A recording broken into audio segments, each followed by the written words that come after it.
Hello, this is Nick from Press Games, and we are going to go into part 2 of making a board for Broken Contract. So this is the board that I'm making for AdeptiCon 2020, and we already did a board on a video on planning. So now we're going to jump into the actual act of making the foam sections such as these. So what I'm going to do, I actually took a took an hour to draw out a grid of 2" by 2" sections on this thing of pink foam. In order to do that, I used my 2-foot long ruler, metal straight edge, and pencil and a black Sharpie. So now that I've done this prep work and got it set up in order to get some work done, now I'm going to cut up some sections in order to make our mine. In order to cut this up, I'm going to be using the straight edge as well as this breakaway blade that I just picked up at Home Depot. Normally in the past I used to use a thinner one, but it was always breaking off in my foam, so I decided to invest in a heavier duty one. But honestly, any knife is fine. You don't need to cut all the way through the foam because you're going to be able to break it away. Yeah, so just getting this up and running, I am going to take a section and throw the ruler down.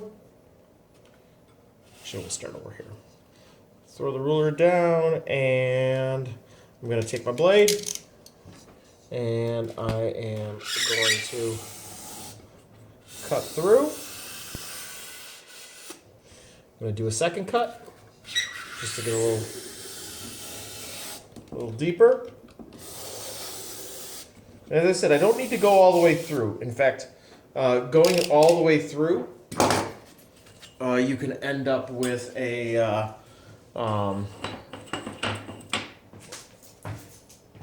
situation where your blade is getting stuck or you're tearing up the foam really bad. So I'm going to take this. Hopefully you can see this okay, and I'm just going to snap it. So, having moved that out of the way, I've got a much smaller section that I can work with. And I can take this section and I can cut it up however I like. I deliberately chose to do sections like this because I know that I'm going to need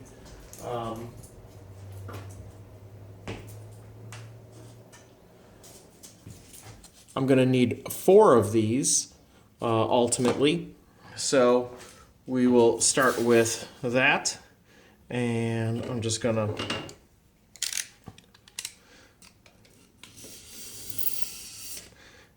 cut a few of these up. And if you notice, this was actually the board that I drew everything out on last video, and I just flipped it over so that I have a cutting surface. So, one section.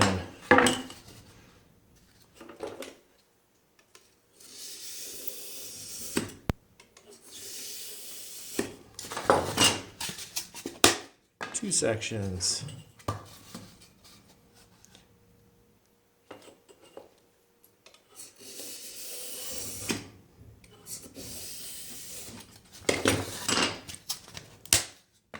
Three.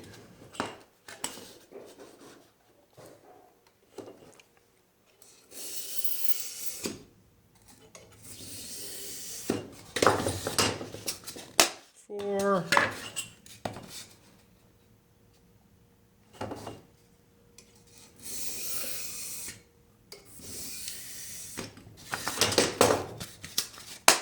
5. And then finally, I'm going to just cut this little sliver off the end.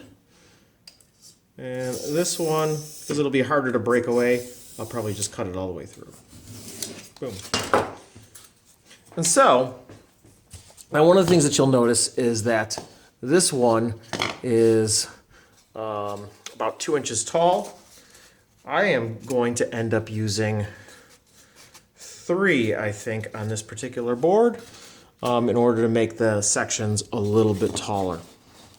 So these are going to be turned into sections like that. Now I'm going to cut the camera for a minute in order to cut up the rest of the sections, and you can see what we're working with.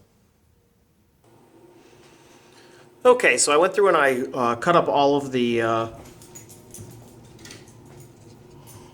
foam into piles of blocks. As you can see, I did some groups that were 2, some groups that were these 4, these squares, and then some that were these for the ends. The end result of these piles of 3 is that, boom, I've got my nice grid ready to go. I'm going to put the camera back down.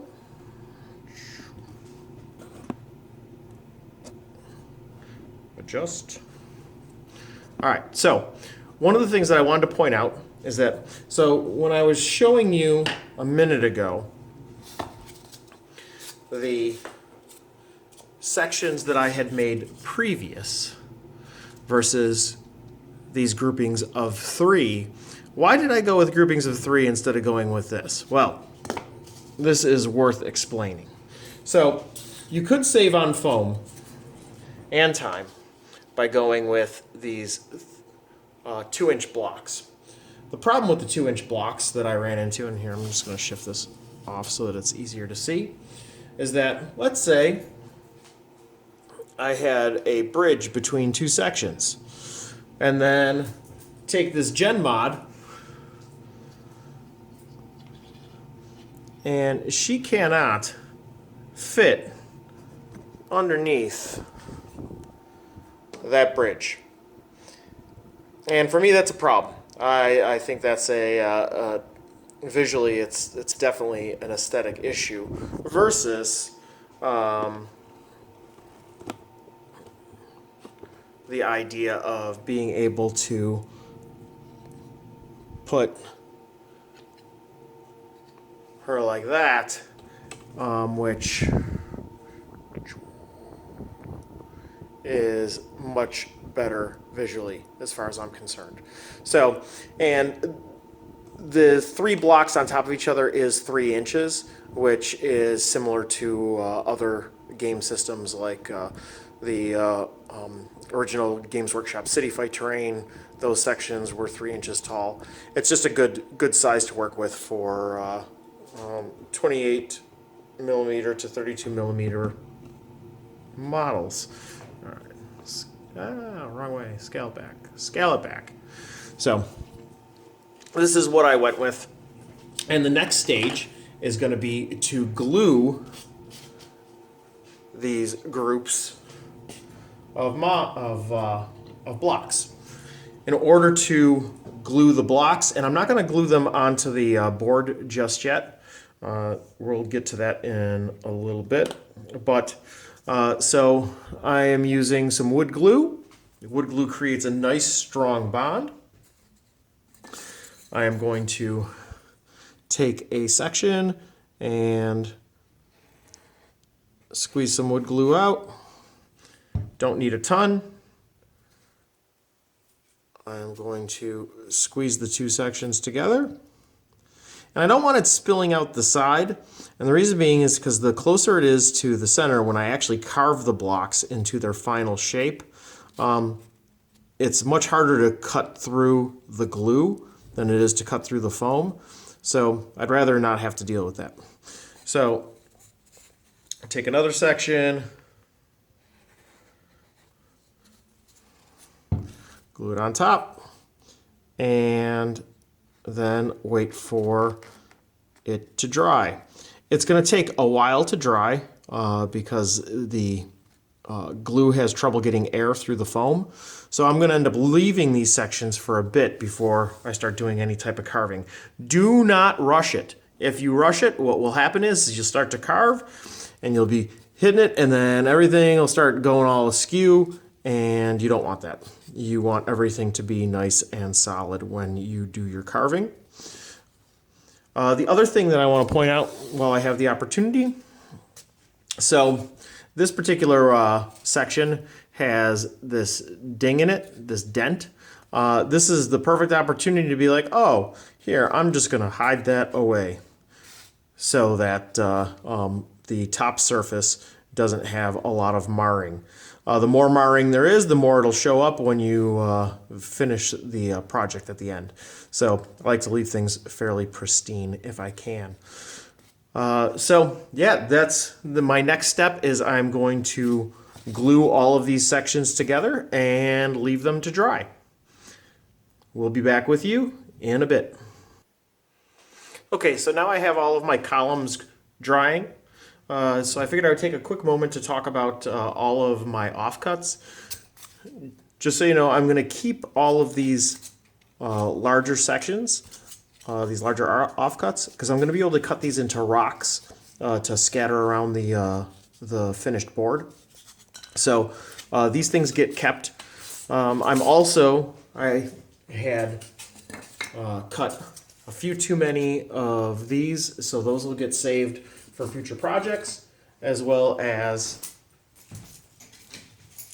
this 24-inch by 4-inch section. All of this will get used at some point. The one thing that's nice is that doing this in front of the camera, I was actually going to be able to tell you that a 24-inch by 24-inch section of foam, I will be able to, or I did, cut all of the columns out as well as have extra to use for other projects. So if I was doing a different design, perhaps like with an inclined section climbing up out of the mines or something like that, I would have the foam to be able to do it.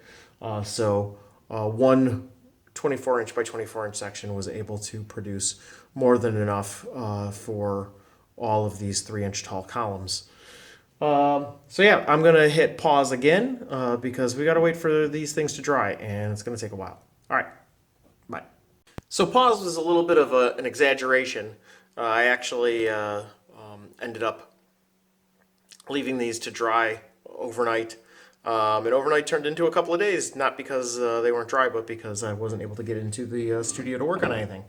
But what we're going to do now to kind of wrap up the arc of this video is I am going to show you how to carve these sections into the rocks that they will become.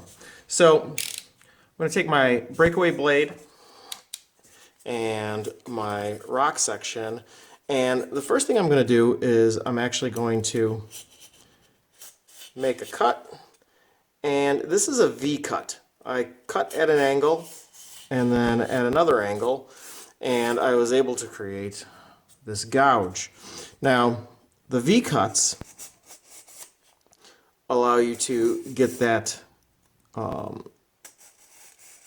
get a sense of the rock was cut in some way with like a rock saw or whatever, but at the same time, you know, it's got a good look. It'll dry brush well.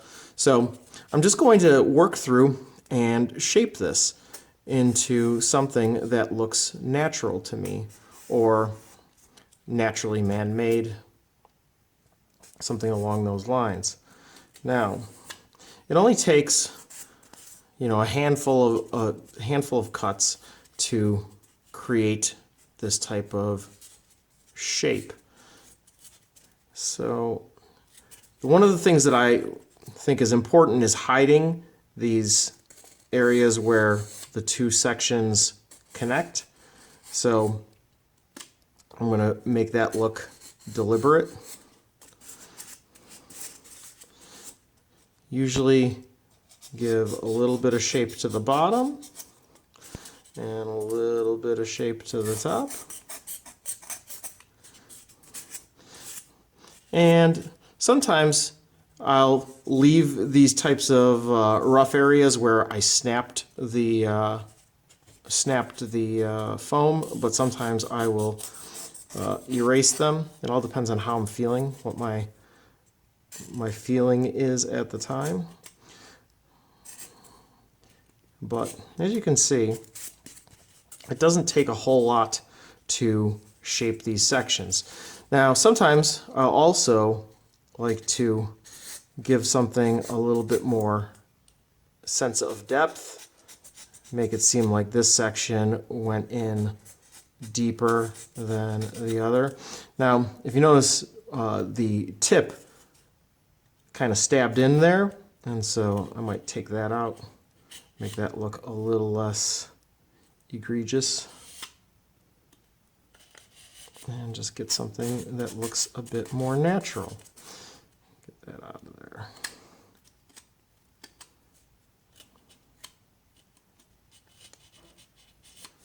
There we go.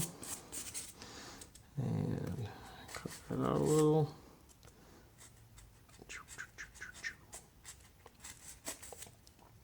All right. And so, as you can see, it's starting to take its shape.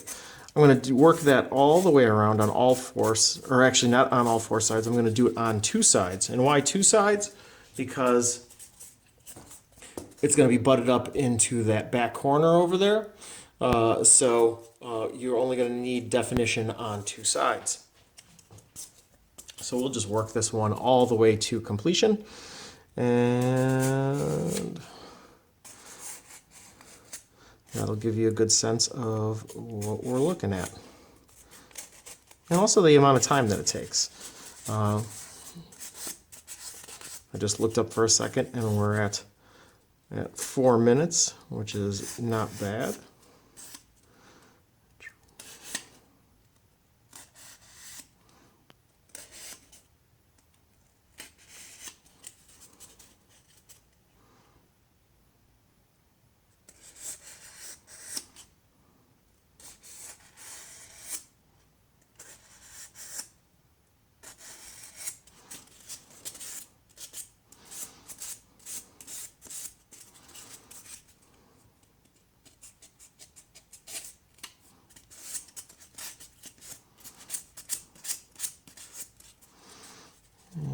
Shape this edge.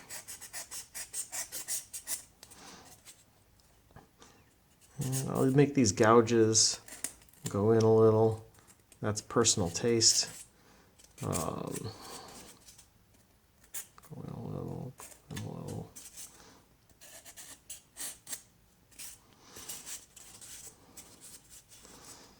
And yeah.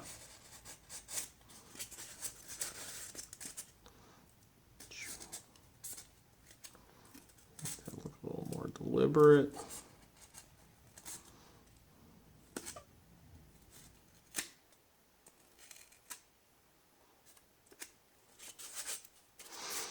All right.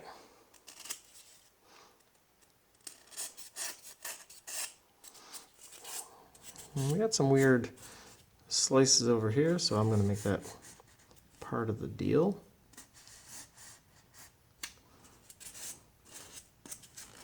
It's part of it. Maybe add it in there too. And there we go. This is all that it really takes. And, you know, this area right here, I feel like that's maybe too big a section to be unmarked.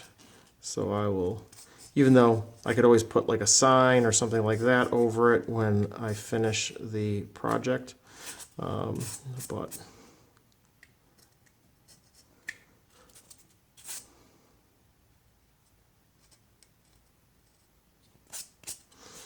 yeah. Oh, jeez.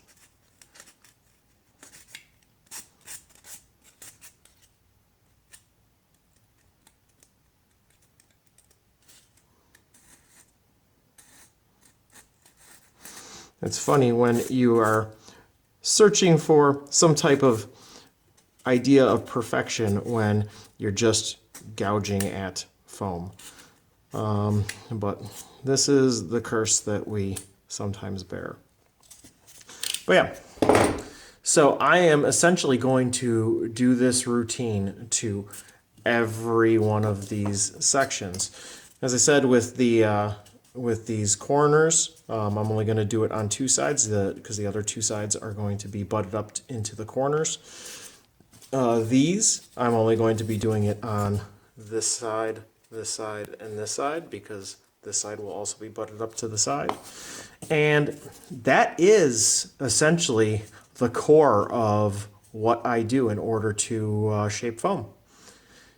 There's all sorts of other things that you could do if you wanted to. You could you could coat it with spackling or a number of other things to give it a more natural texture. But this is the baseline of what you really need to do in order to make these look rocky, and I think it looks great. So this is what we're going to go with for these demo tables.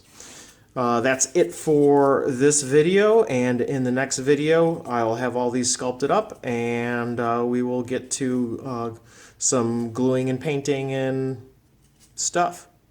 All right, thank you for listening, and this is Nick again from Breaker Press Games. Have a good one.